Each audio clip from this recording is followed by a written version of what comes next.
Welcome to Security Speaks, where real, raw cyber risk dialogue occurs. Brought to you by Cymatic.io, the award-winning leader in web application security. Now, here's your host, Malcolm Harkins. Hi, I'm Malcolm Harkins. Welcome to Security Speaks. Podcast I'm doing today is with Keyaan Williams. Keyaan, welcome. Malcolm, thank you for having me. It's fun to be here. Yeah, we've known each other obviously for quite a while now, and during the past year we've done a wide variety of things. A little over a year ago, I was at your cyber strategy retreat in Boston, giving a talk that you had dozens of folks from a wide variety of perspectives and stuff. And then we've done a number of roundtables this year together under your security strategy retreats umbrella. Yeah, how do you look back on the past year? Obviously, there's been a lot that's gone on, but it'd be interesting to get your reflection considering the engagement that you have with so many of us that are in the security industry and people that are practicing chief information security officers day in and day out. One of the reasons that I created the cyber strategy retreat was to bring a different perspective to the conversation about security. He intentionally went after CIOs and technology officers and risk officers and business people so that we can bring everybody to the table and have a good conversation. It was fun that your wife came and partied with us in Boston. But, when I reflect and think about the look on people's face and that light bulb going off in their heads when you described, I believe, I belong, I matter, that was relevant to the conversation. And then all throughout 2020, people have been talking about the human element, and all of these conversations have focused on burnout. One of the things that stands out and reflects about 2020 as a year, even when you go beyond COVID and everything else, is that people are really the forgotten component of people, process, and technology. Everybody gets wrapped up in the technology, and we see time and time again that technology is failing us because controls aren't configured properly, or they're not in place, or people don't have good programs to drive processes that maximize the use of the technology. But from my perspective, because I'm a people person, it all comes down to how are you using people and maximizing their efforts rather than just spending all of your money to throw technology at the problem, but we don't understand what's going to be produced. Yeah, it's a good point, and that it's one that I have that strong bent as well, which is why one of the chapters in both of my books, People Are the Perimeter. I've done a couple talks on it this year with different spins on it, and again, there's some interesting data points out there. I think it was ISAC or something that just earlier this year had, I think it was in October, had done a broad survey of IT and other professionals, and it said the vast majority of them wouldn't want to enter cybersecurity as a career, which is shocking considering we're underemployed and disappointing in the fact that I look at that as a leadership issue for us. But do you see people hesitating going into this career or wanting to stay there? Again, you mentioned burnout earlier, but if so, what's your perspective as to why people might be hesitating, and what should we do about it? I think marketing people have screwed up our profession. So, I posted a theory on LinkedIn publicly, but then also had private conversations with people. And if you ask people outside the security profession, what do you think about when you hear cybersecurity? And what imagery does that produce? 90% of people are thinking about somebody in a basement, the lights are off, they have on a hoodie, and the screen is illuminating their face. And if you talk to most professionals, that is far away from what they really do. Like, personally, I started off in telecommunications doing ISDN in the 90s. And so I have a technical background, but I haven't touched a keyboard to provide instructions to security technology in over 15 years. And so I'm not the guy in the basement. I like the lights on, for our Zoom conversation, the room well lit. So I'm not in the basement in the dark, hacking away at a keyboard at midnight. And so people don't understand what security people are doing if you're outside the profession, which makes marketing for the profession very difficult. The other problem with the industry is that I think there is a disconnect between the recruiters and the employment part of the equation and the company under what a security person is going to do for them. If you looked at the NICE framework from NIST, there are about 200 different jobs that you can do in security. But the thing that gets the focus is the hacker in the dark, hacking away at the keyboard, and they don't think about the risk management role. They don't think about the governance and leadership role. They don't think about policy and planning. And all of those things are individual components or are full-time specialty. Yet the job requisitions say that I want a policy analyst who can do reverse malware engineering. Those two things are completely disconnected. There is no degree program that says you graduate, you're going to be an expert in policy, in planning, in governance, in reverse malware analysis, in secure engineering, in development. People have to start understanding that security is similar to medicine, where you have a general basis of knowledge that applies to the whole profession, but then you have specialty areas that everybody's going to go into, where my is not going to be my podiatrist, and my podiatrist is not going to operate on my brain. Just like you have those specialties in the healthcare profession, people need to start to recognize and understand that those specialties in security, so that people aren't burnt out trying to be everything. They are adequately engaged doing what they're very good at doing. Yeah, no, I think you're totally right. And just like in the IT market in general too, you've got the generalists, hence the CIO, but then you have all the specialties: network, database, microservices, applications, cloud. I mean, depending upon what you're coding in and or what type of system you're operating, again, the specialty skills can be pretty deep to be good at it. That's a great analogy, great analogy. Hey, so one of the roundtables that we did, a number of them this year, I don't know, we probably did what, 7, 8, 10, almost once a month for most of 2020, was what we were calling the corporate extinction event roundtables. Maybe you can describe that a little bit, and then maybe some of the takeaways from the dialogues, because we did them with 7, 10, 12 people every time, which was great to get the perspective from people.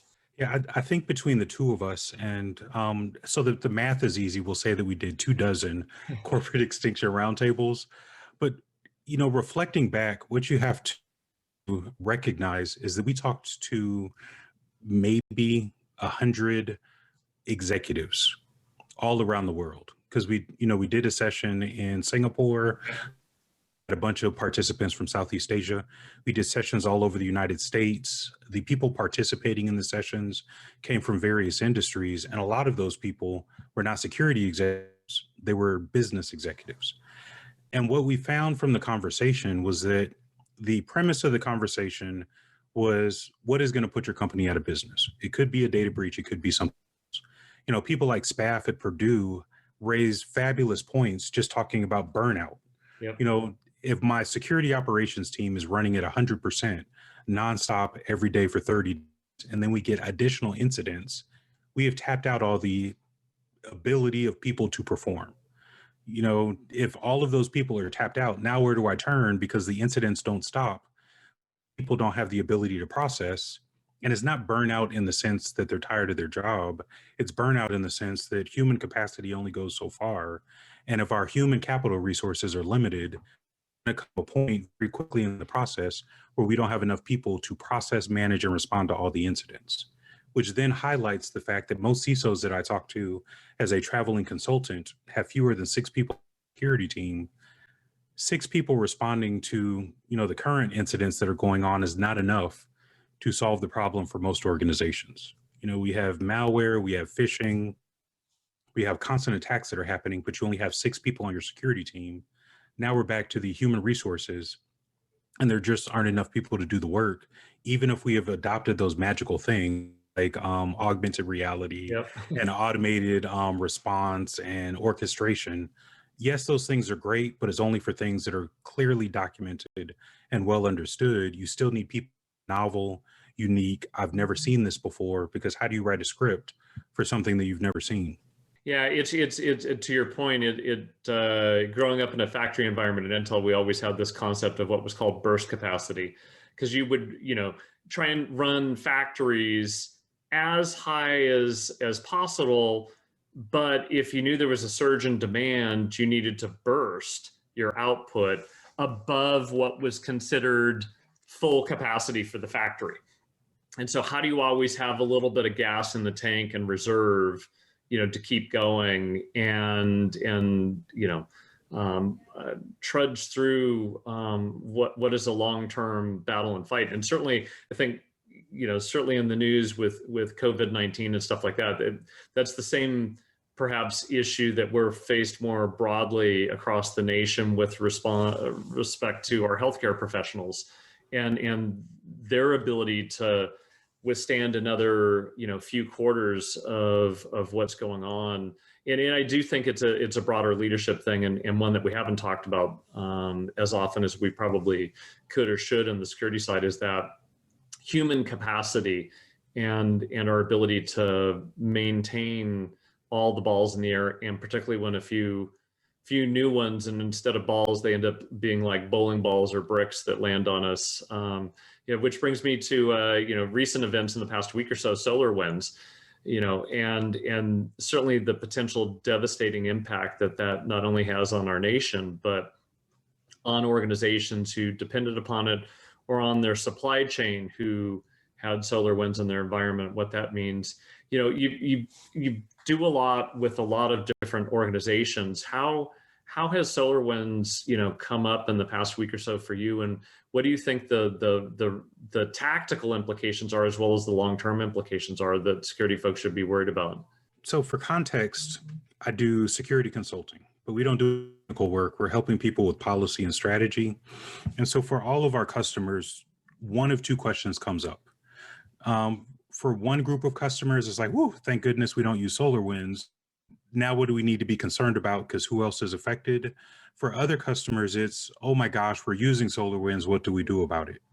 In both of those cases, the issue really isn't SolarWinds. The issue is how constructed your environment, and how well are you monitoring and evaluating the state and the effectiveness of your security controls. SolarWinds, it is unfortunate, but it goes back to their conversations. Most organizations don't do documentation of their enterprise architecture. And so if I mention TOGAF, most people have no idea what the Open Group Architecture Framework is. They are enterprise architects in the business sense. Or if we talk about it in a security context, most security people don't have the level of understanding that they need about critical systems and critical business processes, so that they can make sure that they have the right controls in place to continue the operation of those processes. And so I think one thing that's missing, regardless of who is breached, really is, how well are my controls functioning? Are they producing the desired outcome? And what are the gaps that require remediation? And that's just basic risk management. If you look at the framework, or if you look at ISO 31000, or if you look at any of the enterprise risk management frameworks, the same conversation that we're having about security is the conversation that the CFO has about financial management, or it's the conversation that the program management office has about all their programs, projects, and activities that they're monitoring. The premise in my argument has always been that security has to adopt the same business practices as our non-technical business counterparts. And if it works for the CFO, and the CFO isn't losing money because somebody compromised the accounts of the controller, then the business security program for cyber shouldn't completely fall apart because one vendor was compromised.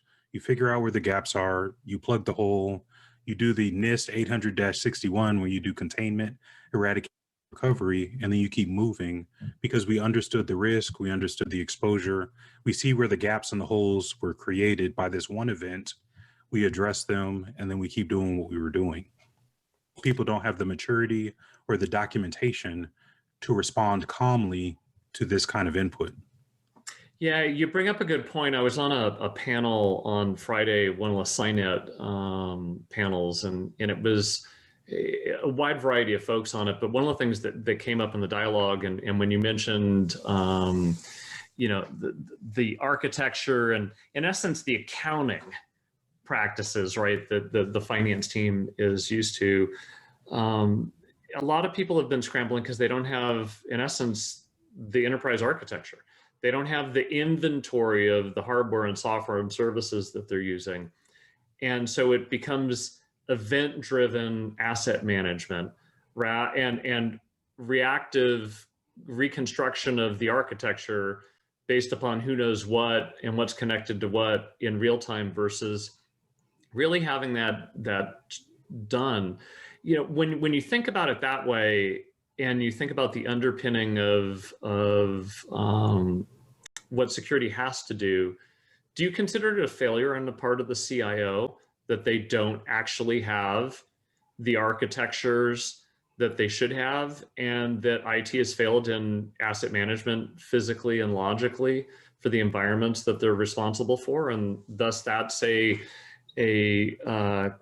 core component to the house of cards that we're standing on, or the cards that we're dealt with as a security team, that we have to mop up that mess? I think it would be difficult to blame the CIO because the CIO doesn't have the power people think that role does. You know, if you look at things like the National Association of Corporate Directors, or, you know, I'm a member of the Private Directors Association, which is NACD's counterpart, just focused on private and family-owned companies. All of those standards that describe what the board of directors is supposed to do recognize that the board needs no attention. And so I could have the smartest CIO in the world, and the CISO could report to the CIO, and we could have all of this great plan and strategy for how we're going to direct and manage all of the technology resources in the organization. But if you give me no budget, and I have no people, and I have no tools to interrogate the environment, and procurement is disconnected from IT governance because we're not using COBIT and we're just throwing stuff together, then I can't blame the CIO for not having the resources that he or she needs to document inventory and then map the inventory to the business processes. And so now we start getting into continuity management, not BCP where we're doing the tabletop test, but just we know what our mission essential functions are and how are they constructed and how do they work and what are their upstream and downstream dependencies. If I have no documentation on that, and we have just gone to the cloud because we listened to Microsoft and adopted the to the cloud mentality, but nothing is documented about how it works and what the critical functions are, the only people that I can blame is the business, because the business hasn't invested resources in helping us support the success of the business. And, you know, when you look at budgets, it varies widely from company to company, but many companies will spend 35% of their budget on sales and marketing. And it is very often that companies will spend 6% or less of their budget on information technology, and then security becomes a subset of the IT budget. You're spending 35% of your revenue to promote the products that you have, but you're spending less than 10% of your revenue to provide the IT infrastructure that maximizes your ability to provide this and manage those products. And then you're spending even less to protect operational outages that interrupt your ability to deliver the service. There is a lack of balance in the way companies are applying their budget to support their operations. And I think there's a lack of awareness that good technology management and good cybersecurity as a extension of risk, they just don't receive the resources or the attention that they need. Yeah, it's definitely a complicated problem. You know me, I tend to like more definite black or white items on stuff. And I look at it as if the CIO is responsible for IT and they don't have the strategy, they don't have the asset management, then I look at it and I go, they failed. And if they didn't get the budget, then they weren't the right business owner to then go articulate why they needed it. Just like a CISO, you could say they're not responsible for the risk issues because they didn't have the budget, they didn't have the people. You hear all the whining from CISOs left and right on that. And I look at it and I go, you've got the executive title, you own it. And if you don't have what you need, then it's your failure that you're not able to articulate it to the proper business value. Or you just have to understand the risk issues in the context of that, getting back to the corporate extinction events. Maybe the cyber risk isn't the thing that will cause the extinction event for the company. And so therefore, in the grand scheme, what you're looking to fund is less of a priority. Doesn't mean you're not responsible for cleaning up the mess if the risk manifests itself. It's just, it is what it is, right? Yeah, well, I agree with you and I disagree with you. Yeah, I think the limit of power that the CISO and the CIO have But I don't think that that limitation of power just allows you to throw your hands up and say, well, I did everything that I could do and nothing happened. I think the disconnect between the two is that most security and technology people are horrible at executive communication. You know, I started a master's in computer science and I got bored because I didn't want to learn how to program in COBOL. I just didn't find it interesting. So I switched from a master's in computer science to a master's in business. Now, professionally, I teach professional development, but what you'll find is that if you look at all of the security master's programs that are endorsed by the NSA as centers of excellence, few of those programs, if any, describe how do I communicate the value of all of this stuff that I'm doing. And so people learn how to be experts in programming and security analysis, security risk management. People master all the technical stuff in security, but none of the educators or the academia people or even the certifications, when you look at everything in the certification landscape, dedicate very much time to how do I communicate the value of all this stuff that I'm doing? Like, what is the business value of reverse malware analysis if I'm going to pay somebody $185,000 per year to do this for organization? Our ability to do it is great, but if we can't represent that capability in the company in the context of what matters to the business, I'm never going to get budget for anything else because we wasted a lot of money on a position that we couldn't justify. And so I would argue that people use metrics incorrectly. They focus on things that are interesting instead of things that focus what is going to drive the business to make a decision, in action, or invest in something. And I think that's where the disconnect is, where regardless of the resources that they provide you, as a CIO, as a CISO, as any person in any role in the profession, I can document and represent what is the situation and what is my recommendation to make it better. Now, the business has a responsibility to take that and do something with it, but I can't just sit back and say they didn't give me what I needed if I didn't tell them what and why it mattered. Yep. Yeah. Good point. Hey, you know, one of the things that I was thinking about also last week and reflection back on 2020, and somebody had asked me how I would sum up 2020, and I was like, it's like Alice in Wonderland. We went down the rabbit hole, and things are oddly different but oddly similar. And you know, again, we've always had a struggle, right, in the security space with the issues that we have to deal with. But 2020 seemed like we were talking about on, you know, burnout on steroids with the amount of issues with COVID and remote work and the Solarwinds items and other things that occurred. You know, what do you think about, you know, reflection, and how would you encapsulate in a couple words 2020, and then what do you think about for 2021, you know, both from a glass half full and a glass half empty, you know, view of the world? So if I were to boil down and describe 2020 in one phrase, I would say that it provides great opportunity. You know, when you look at the outcome of this year, if nothing else, we've identified everything that doesn't work. You know, pandemic response, even though pandemic response plans have existed, I think the DoD's pandemic response plan was originally documented in 2006. And I only know this because I was a biological and chemical weapons specialist in the Army. But pandemic response plans have existed for decades. Yet when it comes to executing the plan, the national level for the United States, having the National Institutes for Health, the Centers for Disease Control, and the DoD pandemic influenza response plan. We have plans at all these national organizations, yet we still failed miserably to have a coordinated response. You know, the same thing that happens for COVID is happening on a micro level in organizations where companies have had business continuity plans, disaster recovery plans, incident response plans. But the problem time and time again is that people have the plans, but they don't practice, or they have the plans and they don't verify that what's written on reflects the reality that the organization is facing. And so it may have worked in 2006 when it was originally documented, but when's the last time you tested it and updated it so that it reflects what you're dealing with? And that leads into my opportunity claim that for the businesses that still exist, because they had enough resilience in place to still be a business heading into 2021, well, to do is look at, hey, what worked, what didn't work, what was a miserable failure, and how do we adjust our approach to solving the problem so that we can keep operating. And so companies like Zoom, stock is through the roof. I don't know if it's going to stay that way, but Zoom is doing really well. Microsoft is doing well. And what you see if you look at it in terms of financial analysis, some companies went through the roof, some companies failed miserably and disappeared, and other companies are hanging on. There's these extreme boundaries or these extreme swings in the outcome that 2020 has had on companies.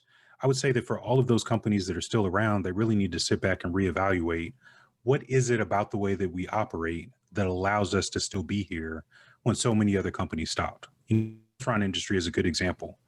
If there is a pandemic, there's nothing I can do about that. Yep. I'm going to go out of business if I don't have customers, but there is no reason that technology companies couldn't adjust and find a way to keep delivering their services to their customers, because the resilient, well-organized, well-managed companies are doing very good. You think that this is hit the gold rush, so to speak, because they had the service that solved the problem, that satisfied the requirements for everybody in the marketplace. Now everybody can look at, how do we fit in the marketplace and how are we adding value, and how do we get people to recognize that value?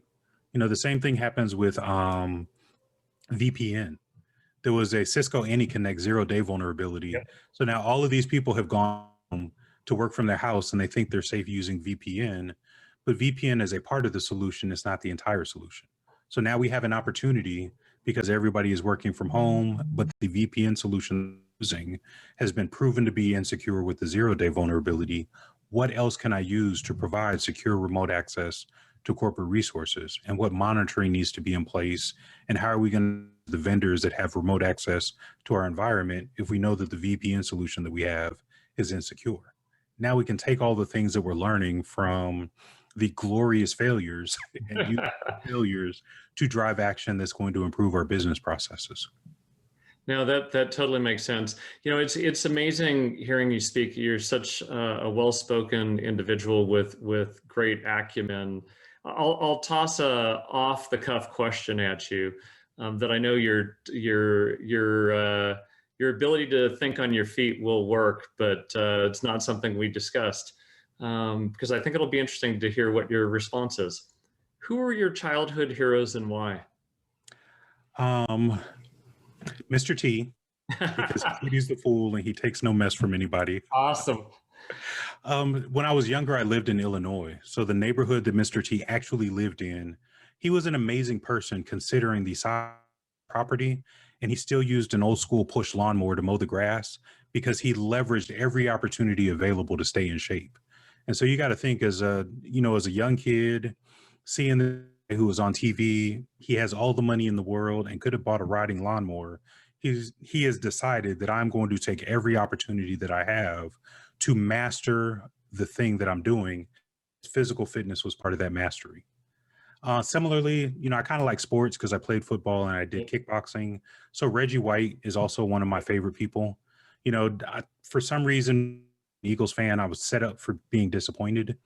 So Reggie White did great things for the Eagles, but then was a Hall of Fame player when he went to Green Bay. The way he conducted himself was inspirational. His faith in God was his priority, even though he was making millions of dollars. He was always helping other people, coaching other people, dedicating all of the resources that he generated personally for the benefit of others. Those are good examples of people that you can kind of follow and model, because it puts in perspective, no matter what I accomplish professionally, at the end of the day, I'm still a person. My legacy is more about what I'm doing for other people than all of the money that I might stack in the vault, because once I'm gone, it's not going to be here anymore. I read the Bible regularly, and Ecclesiastes is interesting, just looking at the way that you look at the world, because regardless of your thoughts about the Bible, if you read the Bible, based on the history that's represented in the Bible, Solomon was the richest man that ever lived. And when you read Ecclesiastes, he says, with all of the riches in the world, nothing that I try to buy as a tangible physical thing that I can touch, taste, or experience satisfies my needs, because at the end of the day, when I die, all that stuff's going to be left and I'm going to be gone. And so it highlights what is my legacy and what am I doing for the world, not how do I use what's in the world to satisfy short-term desires that are fleeting. And so now I'm old, I don't have a six-pack anymore. You know, my bones creak, I don't have my flowing locks of hair. And so, you know, even physical appearance, there's only so much that I can do with my physical good looks. Plus, I'm dedicated to my wife. So even if I was the most handsome person, it doesn't matter. She's the only one who cares about what I look like. And so it's got to be more than superficial to drive us, really is the point. And so, you know, Carolyn Wong is one of my favorite people. Yep. And her Humans of InfoSec conversation is pretty cool. You know, she's always talking about who is the person behind the job role. And one of the cool things about her approach is that she focuses on the person, not the position. All of us, regardless of who's listening to the podcast, all of us have some kind of value to contribute and deliver to the world. And I can deliver value whether I'm a janitor or whether I'm the CISO or whether I'm the chairman of the board of directors for the biggest company in the world. It's still more to do than the title that I have. And I've seen that in Ecclesiastes with Mr. T, who pities the fool, and with Reggie White, who lived it and demonstrated it, even as one of the best players position in the NFL. No, that's an awesome answer. You know, and that's I'm glad you answered it that way, and it does bring me back to the security industry, and I think the way in which you tied it together.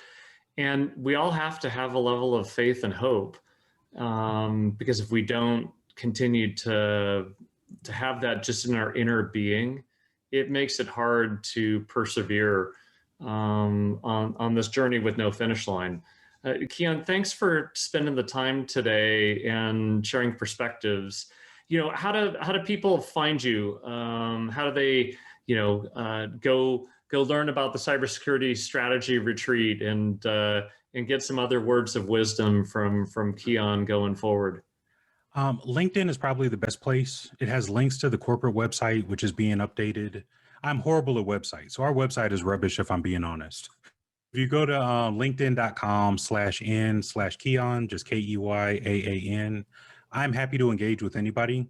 I actually put a message out that said, if you're not selling me something and you just want to connect and have an interesting conversation, 90% of the invitations that I get, I accept. And from there, you find out all kinds of fun stuff that we're doing. Yeah, well, and I'm good testament that you'll engage with anybody. Hey, well, again, thanks, Keyaan, and I look forward to chatting with you later in 2021 again. Absolutely, I look forward to it. Thank you for joining Security Speaks, brought to you by Cymatic.io. If you have topics you would like explored or would like to appear on the show, you can contact Malcolm directly at malcolm.harkins@cymatic.io.